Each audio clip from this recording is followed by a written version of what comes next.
The little girl stood with the man in front of the hotel. The receptionist felt something was off and... Hello everyone, enjoy these relaxing moments while you watch. 5 p.m. at the Sunrise Motel, a middle-aged man stepped out with a girl who looked about 12. The girl wore an old floral dress, hugging a pale pink backpack. Her steps were hesitant, her posture hunched, as if afraid to touch the air. Her face was pale, and her eyes darted around constantly. Something in that gaze sent a chill down Ellen's spine. The man gently tugged her hand, then turned to glance at Ellen through the glass. His eyes were cold and still, like water trapped in a rocky crevice. Ellen stepped out from behind the front desk. "Good afternoon," she said. "Hi," the man replied curtly, a faint smile on his lips but no warmth in his eyes. Ellen looked at the girl. "Is she your daughter?" "Yeah. She's shy around strangers," he answered without letting the girl speak. Her small shoulders trembled slightly. "What's your name, sweetie?" Ellen asked directly, her voice soft. The girl slowly parted her lips, but before she could respond, the man cut in. "Lucy. Come on, honey, let's go." He took her hand and walked straight out. Ellen stood frozen. Something was wrong. She returned to the front desk and opened the guest registration book. Room 203, Anthony Smith. Registered alone, no mention of a child. Ellen flipped back through the pages, checking if maybe he'd given the wrong room number, but no, it was just him. A deep sense of unease began to build inside her. Ellen sat down and quickly typed on her computer. The name Anthony Smith didn't pull up anything suspicious. She clicked into the security camera system. He had checked in alone yesterday, no large luggage, just a small leather bag, nothing visibly off. But the girl, Lucy, why wasn't she registered? And why did she come from his room? Ellen. The voice pulled her from her thoughts. It was Mrs. Carmen, the motel owner, a woman in her 60s originally from Tucson. "What's going on?" she asked. "Ma'am, I think the girl with the man in room 203, she's not his daughter." "Why do you think that?" "I checked the cameras. He came in alone this morning." Mrs. Carmen frowned. "Then where did the girl come from?" "Maybe from the second floor, maybe even his room." The two women exchanged a long, heavy silence. Ellen turned back to the screen and rewound the hallway footage from the second floor. Just as she feared, around 3 p.m., Lucy appeared in the hallway, heading toward the stairs, with Anthony following behind. There was no visible resistance, but the way the girl glanced behind her, like she was searching for someone to help, made Ellen shiver. She quickly pulled out her phone and called the police. "Tucson Police Department, how can I help you?" "I'm the front desk clerk at Sunrise Motel on the outskirts. I suspect a possible child abduction. A middle-aged man just left with a girl around 12, but he didn't register her." "Did he act violently?" "No, but..." "Did the girl cry for help?" "No, but her eyes, she was clearly pleading for help." "Ma'am, without clear evidence or signs of violence, we can't intervene immediately." "But what if it's too late?" Ellen nearly shouted. "Please save the footage. If more concrete information arises, call us back." The call ended. Ellen slammed her hand on the desk. "Damn it," she muttered, then turned to Miguel. "Get me the license plate." "Black van, parked in the far right corner." Miguel ran off. Ellen returned to the camera footage, taking screenshots and saving them to a USB drive. She opened her personal laptop and logged into the Tucson United Moms forum, which connected thousands of mothers in the city. Post title: "I'm worried this girl is in danger, does anyone recognize her?" Attached were 3 screenshots, Lucy's face, her leaving room 203, and her walking out with Anthony. Content: "I'm the receptionist at the Sunrise Motel. Today, a man named Anthony Smith left with a girl about 12 years old who wasn't registered with him. The girl looked very scared, withdrawn, as if she was in danger. I reported it to the police but they haven't taken action yet due to lack of clear evidence. Please share this post if you recognize her. I fear something terrible might happen. She hit post. The message immediately appeared in the forum's news feed. Ellen sat there, hands trembling, Anthony's voice echoing in her mind. She's shy around strangers. No, she whispered. Not shy. She's afraid. Mrs. Carmen gently placed a hand on Ellen's shoulder. You did the right thing. Don't stay silent. If that were my granddaughter, I'd want someone to notice too. Ellen nodded. Something inside her had awakened. She wasn't just a receptionist anymore. For the first time in years, she realized silence could kill and she wouldn't let that happen. Night fell. The warm yellow lights of the Sunrise Motel lobby flickered on, but Ellen's mind was anything but calm. Her post was starting to get its first comments, mostly questions. Do you have more photos, any distinctive features, what's the license plate, did the police respond? Ellen inhaled sharply as she scrolled down. Her fingers quickly typed out more information. The vehicle was a black Opel Vivaro, license plate 2764 HBL. The girl's name is Lucy, according to the man. Dark brown shoulder-length hair, thin build, wearing a light purple floral dress. Miguel returned, handing her a piece of paper with the confirmed plate number. Did you call the police? I did. They said there's not enough to go on. That's insane, Miguel muttered. Her eyes. I've never seen anyone look like that. She reopened the forum post. It had already been shared over 200 times. We need to do more. But what? Miguel asked. Ellen thought for a moment. Then she opened her laptop again, logged into Gmail, and sent all the screenshots and short video clips to the police with a message. To Tucson Police, evidence related to a possible unauthorized removal of a minor from Sunrise Motel. Man's name, Anthony Smith. Vehicle plate, 2764 HBL. Please review the footage and intervene promptly. After sending the email, she didn't wait for a reply. This time, Ellen opened her browser and logged into Facebook. She messaged an old friend Robert Morgan, now a freelance journalist. Robert, I need your help. Something serious. Possible child abduction. He replied within minutes. Video call now. The call connected. Robert, bearded, eyes tired, appeared on screen. Ellen. What's going on? A man checked in this morning. Alone. But this afternoon, he left with a girl who looked terrified. Unregistered. I have the video. I called the police, but they haven't acted. Do you have pictures? Ellen sent them immediately. Robert examined them, then stayed silent for a moment. The girl looks like she's begging for help. I think he'd been watching her and her mother beforehand. I have a really bad feeling. You trust your instincts? I do. After the Segovia case last month, I trust every gut feeling I get. I'll help spread the word. But are you ready for the pressure? I don't care. If we lose track of that girl, I'll never forgive myself.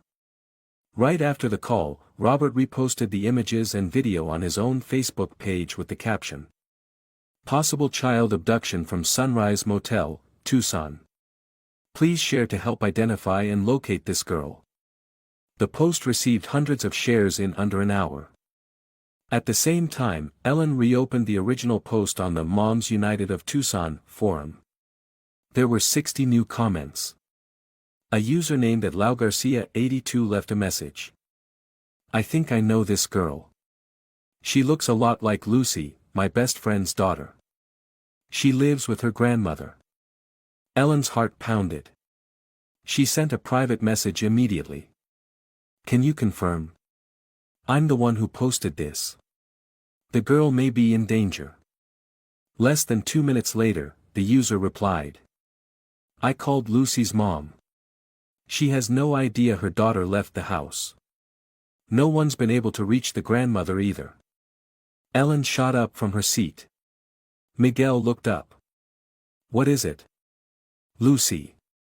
That really is her name. Her mother had no idea. Ellen's phone rang. A call from an unknown number. This is Ellen. Ellen. I'm Laura Graham, the one messaging you.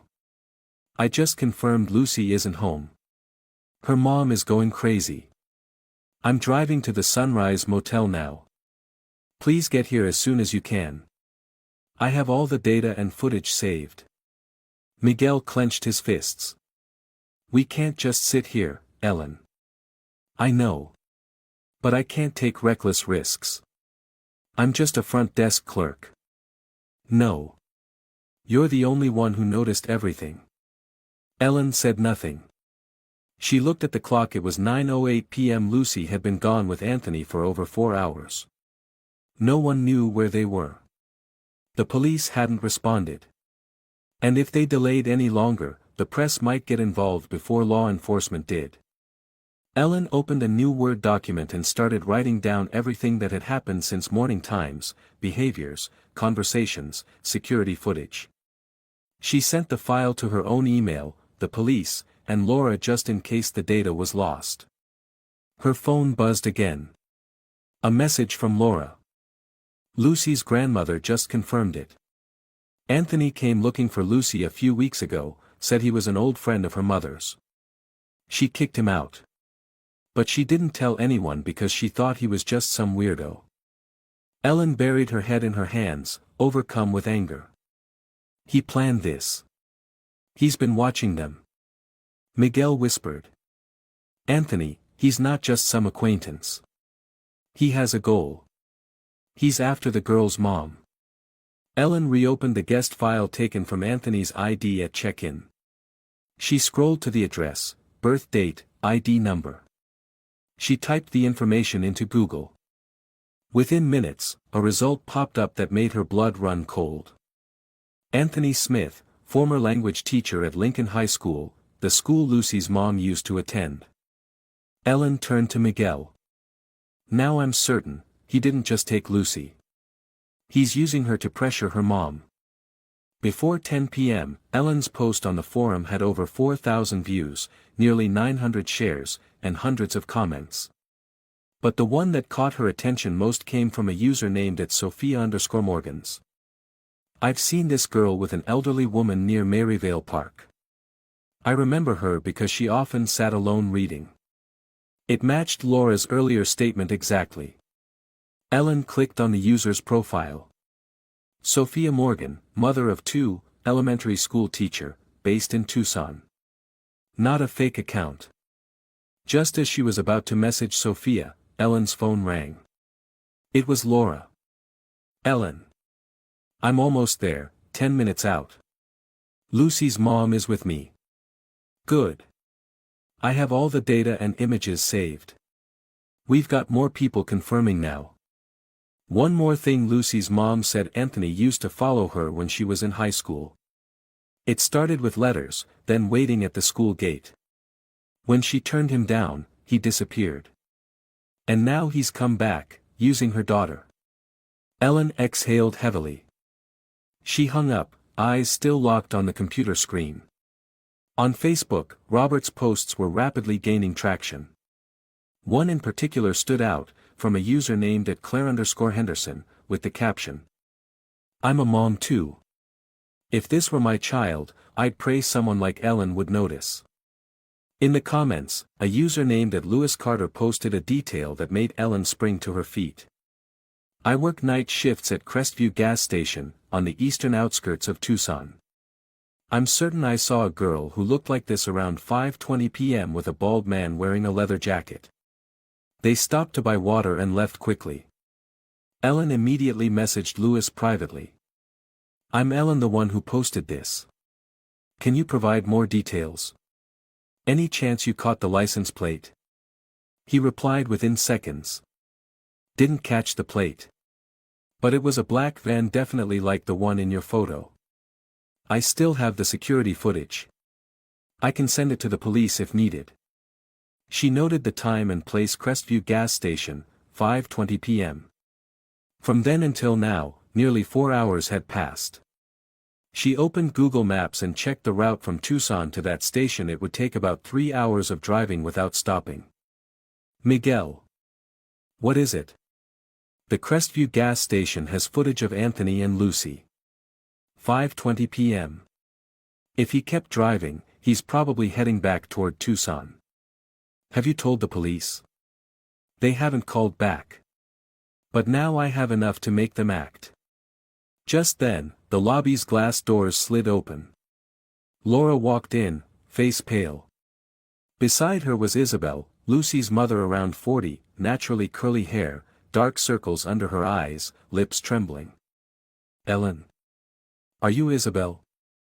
The woman said nothing. She just hugged Ellen tightly, as if clinging to one last thread of hope. Thank you. Thank you for speaking up, Isabel said, her voice hoarse. Lucy is everything to me. Come sit down. Ellen guided both women into the small lounge behind the front desk. She opened her computer, pulled up the footage, and pointed to the clip showing Anthony with Lucy. This is when he left. He didn't register with a child. No one saw the girl come into the motel. He must have come back to get her after I left for the market, Isabel said, clenching her fists. My mom can't hear well when someone knocks. If Lucy recognized Anthony, maybe she trusted him. Did Anthony message you? Ellen asked. 2 weeks ago. From a strange account.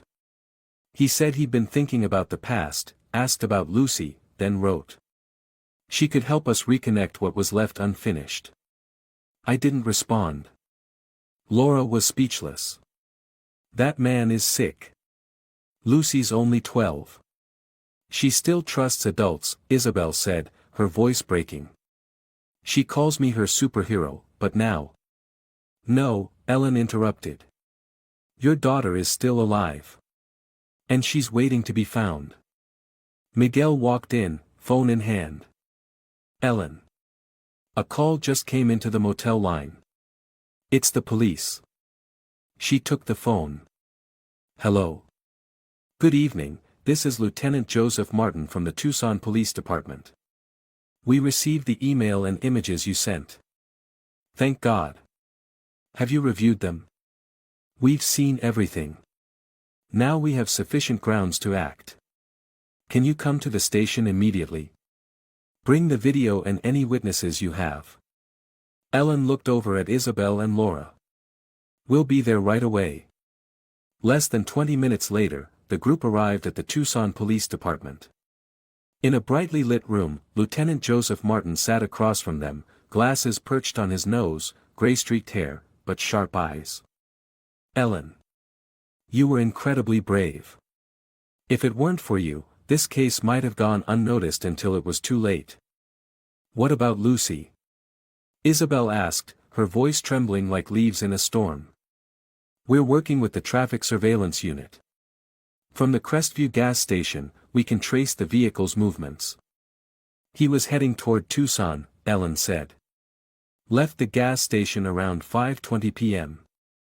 Joseph nodded and gestured to the officer beside him. Contact the Tucson Traffic Camera Control Center. Priority, locate black Opel Vivaro van, license plate 2764 HBL. Police activity around them intensified. Ellen, Isabel, and Laura were invited to wait in a side room. Miguel, not being family, stood outside, furiously texting his contacts and continuing to share Lucy's images online. Every passing minute felt like a blade slicing through Isabel's heart. She stood, sat down, bit her nails, and tears streamed down her cheeks. I should have been more cautious. I thought Anthony was just the past. I never imagined he'd come back through my daughter.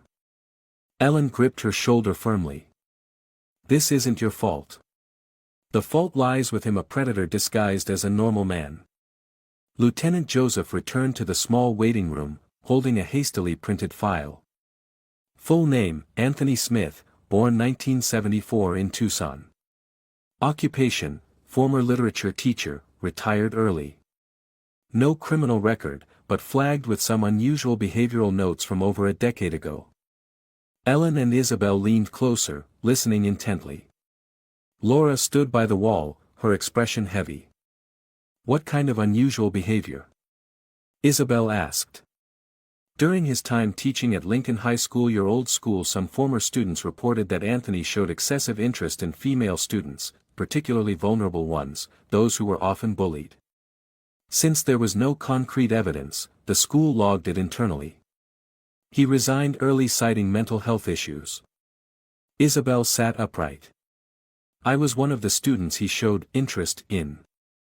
She looked at Joseph with a mix of anger and guilt. He used to send me letters, leave flowers in my desk, and wait for me at the school gate. I never responded. I still have one of those letters. Ellen turned to her. Can you find it? Yes. It's in a memory box I keep in the attic, Isabel said. I always thought it was just some pathetic teenage obsession, but now. Joseph nodded. If possible, you should hand it over as evidence. But more importantly. He opened another file, his gaze hardening. Anthony has a psychiatric evaluation on file in Tucson from 2012. Diagnosis: obsessive-compulsive disorder, specifically relating to romantic fixation, especially unreciprocated relationships. He was hospitalized for 2 months due to delusions that the woman who once rejected him would eventually need him. Laura went pale. He truly believes Lucy is the bridge between him and Isabel. Exactly, Joseph said. And there's a real chance he's been monitoring Isabel for years silently, but consistently. Isabel clenched her fists, face draining of color. I've seen him near my neighborhood a few times. At first, I thought it was someone else, but thinking back now, he always knew where I was. He knew Lucy's routines. Ellen, Laura turned to her. Remember what he said? She's shy around strangers. He's playing the role of family, posing as the perfect father. Ellen muttered, no. He's not pretending. He believes it's real. She stood and began pacing. Images flashed through her mind. He checked in alone in the morning, acted like a regular guest. Lucy didn't appear until the afternoon on the second-floor hallway footage. That means he came back to pick her up after learning Isabel wasn't home. Laura chimed in, Anthony might have been watching Isabel's Facebook. Did you post anything this morning? Isabel grabbed her phone, scrolling fast. I posted a picture of my morning trip to the market. The caption said, got Lucy's favorite fish. Her eyes widened. That's it, Ellen said softly. He knew you weren't home. He took advantage of Lucy's grandmother being alone and her hearing being poor. Joseph nodded. We'll pull GPS data from Anthony's phone if tracking wasn't disabled. But he's not an idiot, he's planned this carefully. Isabel spoke quietly. He once told me. True love never dies, it just waits for the right moment. I laughed it off at the time. But now, he's been waiting for Lucy to grow up. The air in the room froze.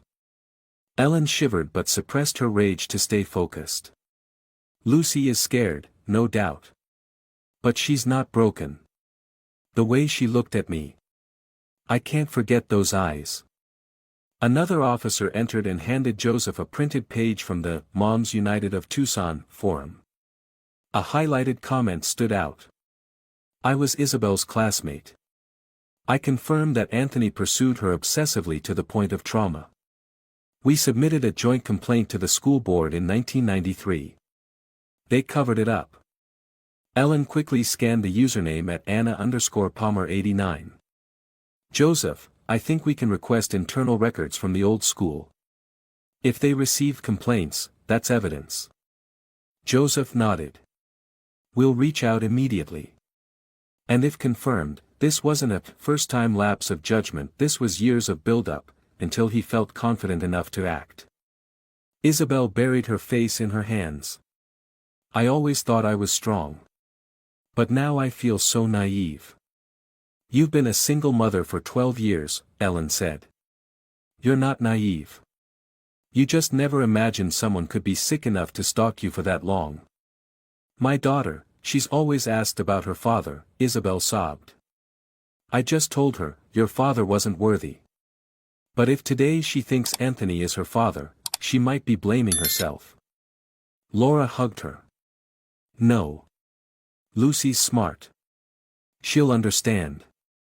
We will get her back. Joseph checked his watch.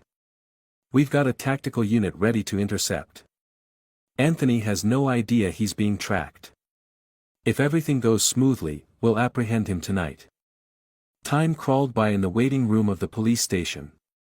At 11:48 p.m., a soft knock came at the door, and Lieutenant Joseph stepped in with a serious expression. We have new information. All three women stood instantly. The Willow Creek Rest Stop team is in position. 2 undercover patrol cars are waiting. The stop order will be triggered the moment he pulls in. He's stopping? Isabel asked immediately. What if he doesn't? We have pursuit protocols in place, but our top priority is the child's safety. If there's any sign of violence, we will intervene without delay. Ellen asked, is there any way you can contact Lucy? Through a phone or something? Joseph shook his head.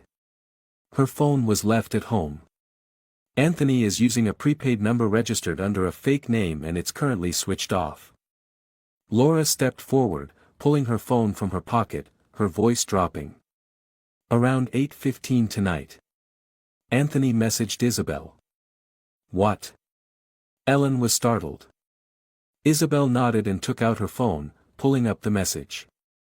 If you want to see your daughter again, respond. This time I mean it. Joseph frowned, repeating the last line slowly, this time I mean it. He looked up.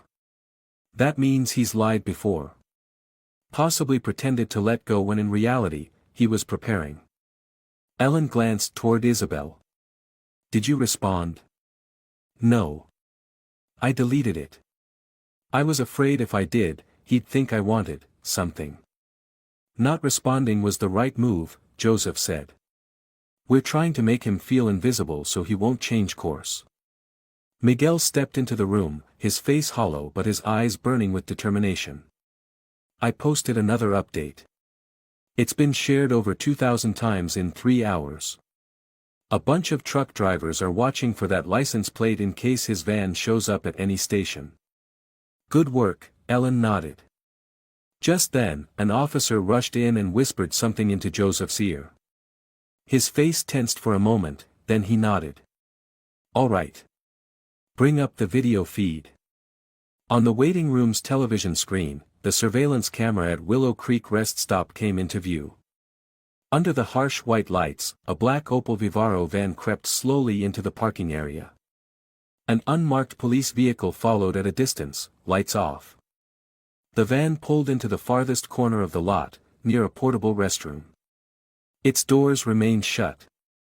Joseph motioned for everyone to stay silent. 1 minute. 2 minutes. Then, the passenger door opened. Everyone held their breath. A small figure stepped out, long hair, floral dress, clutching a pale pink backpack. Lucy! Isabel cried out, clutching her chest. Ellen stepped closer to the screen, whispering, "Come on, sweetheart, come on." Anthony exited the driver's seat, looked around, then turned to Lucy and lightly patted her shoulder, as if signaling her to go to the restroom. Lucy walked with weary steps, eyes downcast, not looking anywhere. She's terrified, Ellen hissed through her teeth. Joseph gave the signal, go. On screen, 3 officers emerged from 2 angles. One tackled Anthony, while the other 2 sprinted toward Lucy. Anthony didn't resist. He stood still, hands raised, his expression calm like someone being asked to show a bus ticket. Lucy froze for a moment, then screamed as the strangers approached. "I'm a police officer," one of them shouted gently. "You're safe now. It's okay." Lucy began trembling, then collapsed to the ground, clutching her backpack tightly. 2 officers helped her up, wrapped a coat around her shoulders, and guided her toward the waiting ambulance. In the waiting room, Isabel collapsed into a chair, sobbing uncontrollably. Ellen said nothing, silent tears rolling down her cheeks. Laura held her friend tightly, shaking. Miguel whispered, "We did it." Joseph gave a slow nod. "Lucy is safe. We're taking her to Tucson Medical Center tonight for a full physical and psychological evaluation." "I want to go with her," Isabel said immediately. "Of course," Joseph replied. "A police unit will escort you there." Ellen slowly sat down, her body collapsing into the seat. Everything in her felt drained, but in her chest, her heart beat with one clear truth: Lucy was alive. Her phone buzzed. A message from Laura. "Lucy's safe, thank you. If it weren't for you." Ellen smiled softly and replied. "No. It was her eyes that saved her. I was just lucky enough to see them." Tucson Medical Center, 2:17 a.m. In a pale white room lit by a quiet overhead light, Lucy sat on a hospital bed, wrapped tightly in a blanket, staring at her feet. She said nothing, didn't move, just kept that hollow look in her eyes, as if her spirit had drifted far away. Beside her, Isabel sat on the edge of the bed, her hand resting lightly on her daughter's shoulder. She wanted desperately to pull Lucy into her arms, but didn't dare. The cracks in the girl's heart couldn't be mended with soft hairstroking or whispered comfort. This would take time and trust. Something Anthony had nearly stolen completely. "My love, I'm here now," Isabel said for the 3rd time. No response. A psychologist knocked gently and entered. "Excuse me. I'm Raymond Martin, specializing in emergency trauma care for children." He looked to be in his 40s, with a kind face and a voice like a lullaby. "She hasn't said anything?" Raymond asked. Isabel shook her head. "She just nods or shakes her head. She won't look at me." "That's a natural self-defense response. She's in emotional paralysis," Raymond explained. "We'll observe her for a few hours, then begin light interventions. Absolutely no pressure." Lucy shifted slightly as Raymond sat across from her, leaving enough space between them. "Hi, Lucy. I'm Raymond. No one here will make you say anything. I'm just going to sit here, and if you want to talk, I'll be here to listen." Lucy glanced at him just for a moment, then lowered her eyes again. Raymond smiled and pulled a small wooden box from his pocket. "Do you know this game? It's called, Pick a Feeling Card. Each card has a face: happy, sad, angry, scared. You don't need to talk, just pick the one that feels closest to how you feel right now." Lucy hesitated, then reached out and picked a card. On it was a small face trembling with tears. Raymond nodded gently, eyes filled with empathy. Out in the hallway, Ellen and Laura sat across from each other, each holding a lukewarm coffee from the vending machine. Miguel had dozed off on a waiting chair, his jacket pulled over his face. Laura looked over at Ellen. "You still remember her eyes?" "I remember them clearly," Ellen answered softly. "Like a mark carved into my heart. I've seen kids with adults who looked odd before, but Lucy, she looked at me like she knew I might help her, as if it was her final call for help." Laura nodded, gently gripping her coffee. "Isabel's been blaming herself a lot. She says being a single mom wore her down, made her too closed off, too tired to stay alert." "Ellen, you saved both of them." Laura looked directly at her. "If it were me, I might have thought, it's not my business. But you didn't." At that moment, Lieutenant Joseph Martin approached, carrying a thick file. "I just got back from the Tucson station. We have new updates." Laura looked up. "About Anthony?" "Yes." Joseph sat down, removing his glasses. "When we arrested him, he wasn't scared or angry. He only said one thing. I was taking my daughter on a trip and now I'm treated like a criminal. Ellen squinted. He's still clinging to that role. Not just that, Joseph opened a file. We found a notebook in his vehicle. It's full of monologues, letters to Lucy, and cut-out photos of Isabel from her high school years.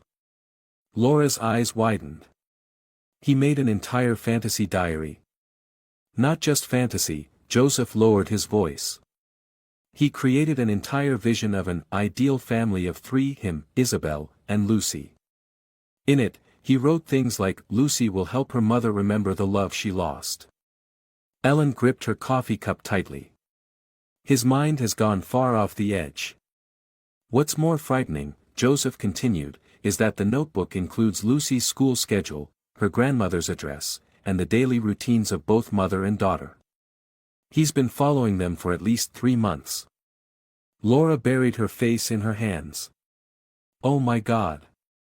Anthony is currently held in emergency isolation. We're petitioning for mandatory psychiatric evaluation at the U.S. Federal Mental Health Institute. So, if they rule he's not fit to stand trial? Ellen asked. We'll fight to prosecute, Joseph answered firmly. The organized planning, premeditated behavior, and months of stalking are all evidence that he was aware of his actions. Mental illness isn't a free pass. The door opened quietly. Ellen entered with Raymond the psychologist holding a stack of papers. Sorry to interrupt, Raymond said gently, but I'd like Isabel and Ellen to take a look at this. Ellen sat down. Isabel nodded faintly. Last night, while examining Anthony's van, we discovered a GPS device under the passenger seat. At first, we thought it was just standard tracking, but it's actually a handheld device logging the full route from the past 48 hours. Thanks to it, we pinpointed a location where he stopped for an extended time before heading to Tucson. Where? Isabel tensed. An abandoned warehouse on the outskirts of Bisbee. From infrared heat data, we estimate he had Lucy there for about 3 hours between 1 p.m. and 4 p.m. Raymond paused for a second. We suspect it's where he began attempting psychological manipulation using images, recordings, or actions to make Lucy believe he was her real father. Isabel staggered. Oh God.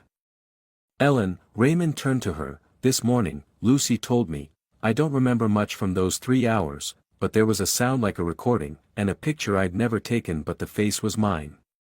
Ellen frowned. He made fake photos. Yes. He photoshopped Lucy's face into old photos with Isabel high school era to fabricate a perfect family. Isabel whispered, her voice nearly gone, he really wanted her to believe he was her dad. Raymond nodded. He's deeply obsessed.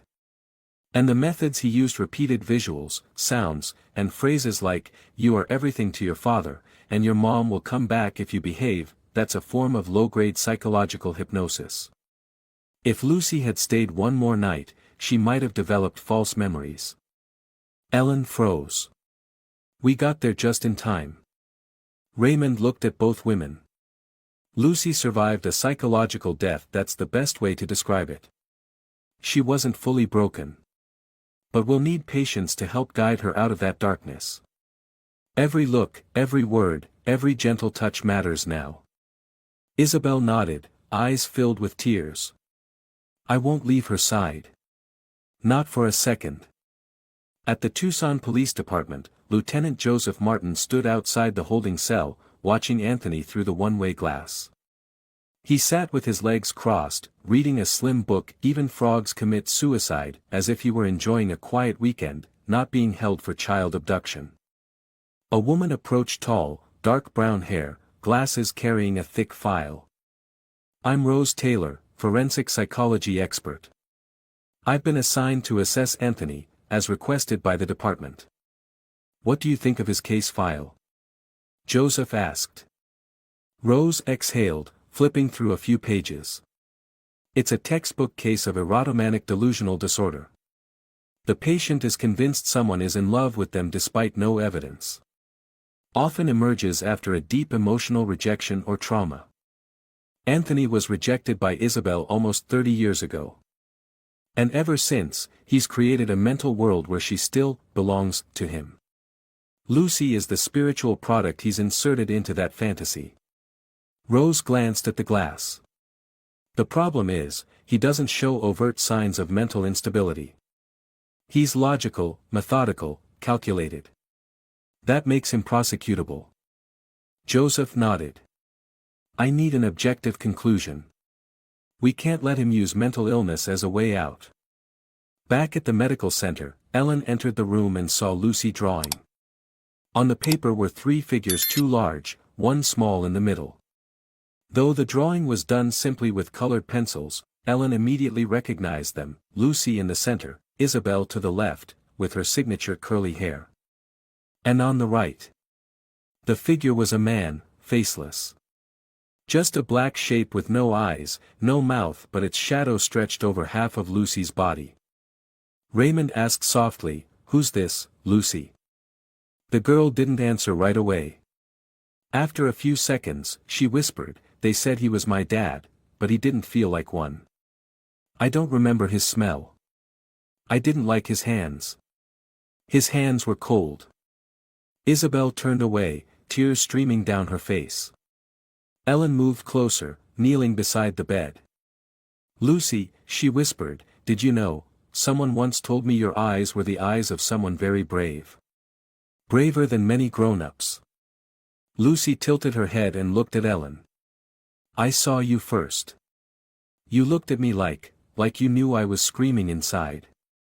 Ellen smiled softly. "I heard that scream in your eyes." Lucy reached out, handing her the drawing. "Can you keep this for me? So I won't forget, someone really saw me." Ellen took the picture, her eyes stinging. She nodded. "I'll keep it. Forever." A man in uniform entered the room, followed by a tall woman in plain clothes wearing thin glasses. "Ellen Morgan," the man called. "Yes," she stood. "I'm Lieutenant Andrew Harris, and this is Mary Dawson, from the Tucson Police Department." He presented a neatly framed certificate.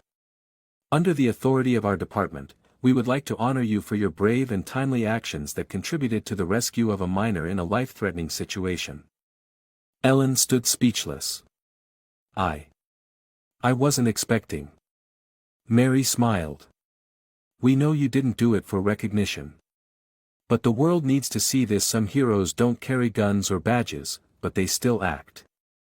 Andrew added, "In an age of indifference, the fact that you acted on instinct and stood firm, that is priceless." Ellen stood silent for a few seconds, then accepted the framed award. She looked at the inscription. "In honor of the quiet observer, Ellen Morgan." "I only did what I thought was right," Ellen said, voice trembling. "If it were my child, I'd want someone to do the same." Ellen returned to work at the motel.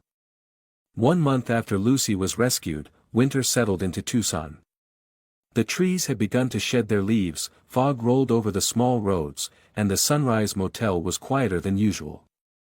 Behind the front desk, Ellen sat with a gray scarf wrapped around her neck, her hand gently touching a wooden keychain hanging beside the reception keys. The lobby door swung open, cold wind rushing in, followed by the sound of a child's delighted voice. "Ellen." Ellen looked up. Lucy ran in like a gust of wind, her hair tied in 2 pigtails, cheeks rosy from the cold. Isabel stepped in behind her, smiling. "Careful, sweetheart." "I'm fine, Mom." Lucy called out as she waved to Ellen. "I wrote you a letter. I wrote it all by myself." Ellen smiled and bent down to take the small blue envelope Lucy handed her. On the front, in uneven but heartfelt handwriting, it simply said, "To Miss Ellen, the first person who truly heard me." She opened the envelope. Inside was a piece of lined notebook paper. The handwriting was clumsy, with erased spots and smudges, but every line felt like it carried a pulse of emotion. "Dear Miss Ellen. I don't really know the right words to say. But I think, if you hadn't looked at me that way that day, I might never have seen my mom again. I was scared. really scared.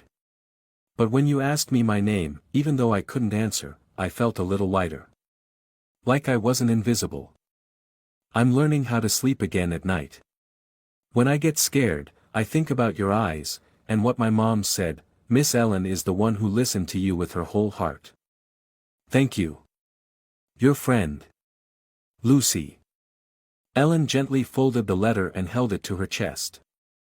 She insisted on bringing the letter herself. Isabel smiled as she approached. She remembers everything. But now, instead of crying, she's learning how to write it down. Lucy chimed in cheerfully, Miss Ellen, can I tell you something? Of course, Princess, Ellen said, crouching down to her eye level. Do you know what I did in class today? I told my story to the whole class. The teacher asked, who is your hero?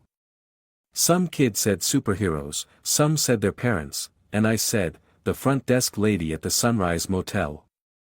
Ellen burst out laughing, her eyes wet. And what did they say? One kid asked, what superpower does she have, and I said, she has eyes that can see the secrets hiding inside silence. Isabel chuckled, ruffling her daughter's hair. Lucy made that up herself. No one taught her. Ellen couldn't find words. She just reached out and rubbed Lucy's back, pulling her gently into a hug. Lucy continued, Mom told me about the past. About Mr. Anthony. About why she didn't talk about him for 12 years.